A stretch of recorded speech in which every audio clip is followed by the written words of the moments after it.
Gusto ko po sana ay parang ariglo na po mga kababayan, kasi ayaw ko na lang pong palakihin yung problema, kasi yung tao na nakasagasa parang kapos din na parehas lang po kami ng sitwasyon sa buhay. Kaya minabuti ko na lang po na parang ariglo na lang po. Depende na lang po sa kanya kung magbibigay siya. Hindi ko na po pipilitin.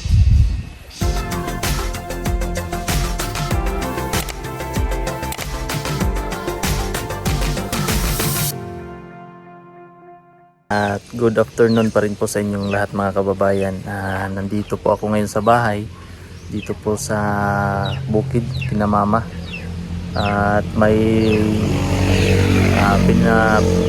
na-process lang po ako na police report, kasi ipapalakad po namin sa lingap yung mga yung bill po sa ospital ni Kikang. Tapos kailangan po ng police report, kaya pumunta po ako dito sa bukid kasi kailangan daw kung saan nasasakop yung nangyaring aksidente, doon ka rin kukuha ng police report or incident report. Kaya umuwi po ako dito mga kababayan. Ngayon po ang hiningi sa incident report ay kailangan pala ng yung nakasagasa ay nakabundol mga kababayan, kailangan na pumunta doon sa police station, tapos kasama ako. Medyo matagal na yun, mga 2 weeks na yung nangyari. Yun, ang gusto ko po sana ay parang ariglo na po mga kababayan, kasi ayaw ko na lang pong palakihin yung problema, kasi yung tao na nakasagasa ay parehas lang po kami ng yung parang mahirap din ba yung mga di naman gaanong tawag yan, parang kapos din na parehas lang po kami ng sitwasyon sa buhay. Kaya minabuti ko na lang po na parang ariglo na lang po. Depende na lang po sa kanya kung magbibigay siya. Hindi ko na po pipilitin. And, so sabi po ng barangay, kasi pinatawag po daw siya, sabi nung kagawad na napag-usapan na daw nila, kasi pinatawag po sa barangay yung nakasagasa na kahit paano kung hindi mo kaya yung buong bayarin, may manok pa sa likod magbigay ka lang, tapos magpakita ka doon sa pamilya ng bata, ganun po. Ngayon po pumunta ako ng barangay, kasi sabi ng police na punta ka ng barangay, ayun, tapos kuha ka ng certificate or patunay na naariglo, tapos pirma din yung nakasagasa, tapos balik kayo dito, kayong dalawa ng nakasagasa. Kasi ang mangyayari pala mga kababayan, iimbestigahan pala siya kung kumpleto ba yung motor, may lisensya ba siya, may rehistro. Ngayon po ang problema namin, kung sa akin lang, mas mainam na sana na ariglo na lang, kasi na umiibabaw pa rin sa atin yung pagka hindi naman natin kagustuhan yung mga nangyari, aksidente kasi yon. Kaya ariglo na lang, depende na lang po sa kanila. Yun na lang po nasa isip ko, depende na lang kung magbibigay. Tapos ang problema ko ngayon, baka ma-impound yung motor, tapos yung motor niya yung source of income nila, tapos yung anak niya may lagnat pa, nilagnat. Tapos yung asawa, yung babae mga kababayan, nagkasakit kasi na-stress ba sa nangyari. Kaya mas maganda na na lang, ariglo na lang, ganun.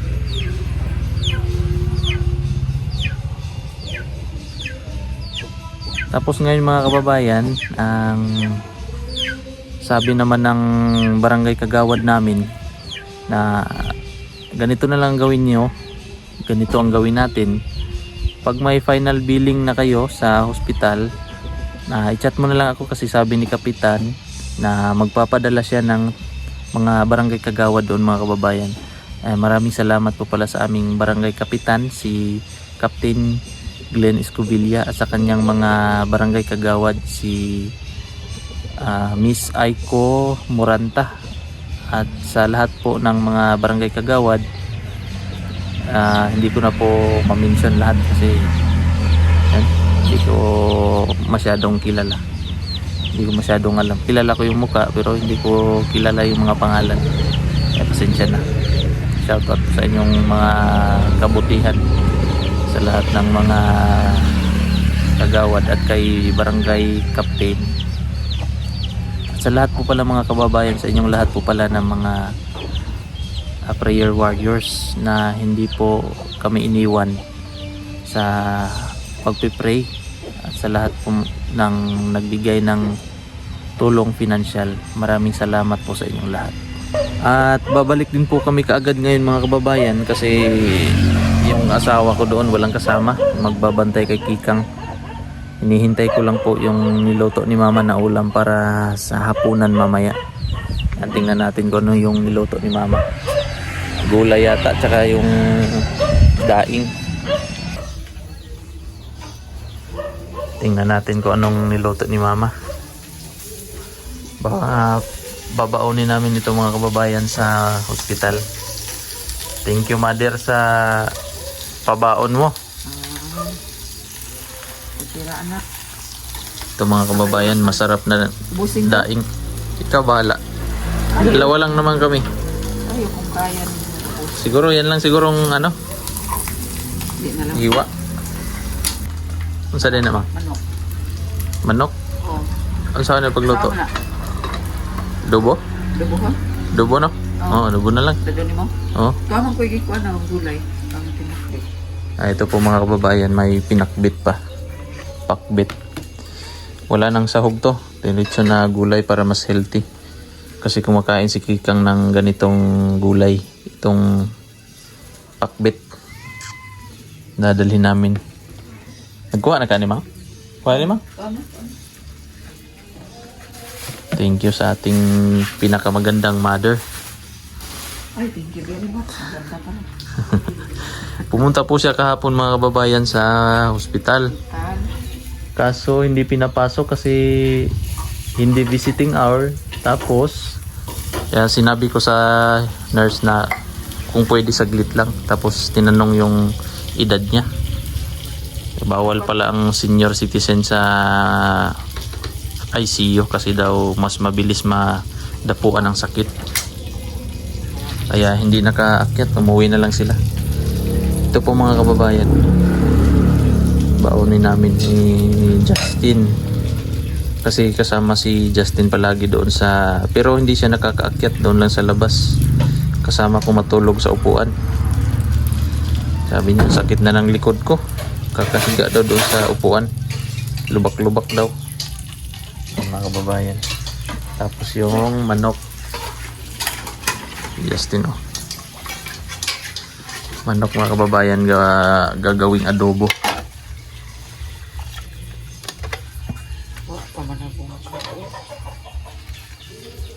Gahi pa kayo?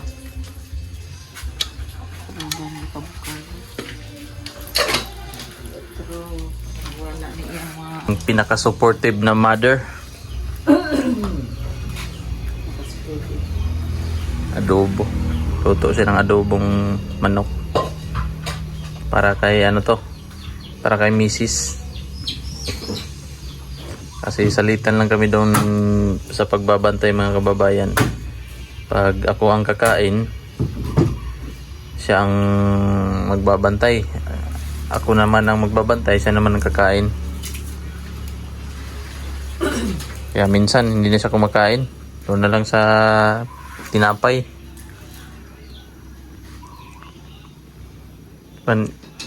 Ganyan ba talaga lahat ng barangay?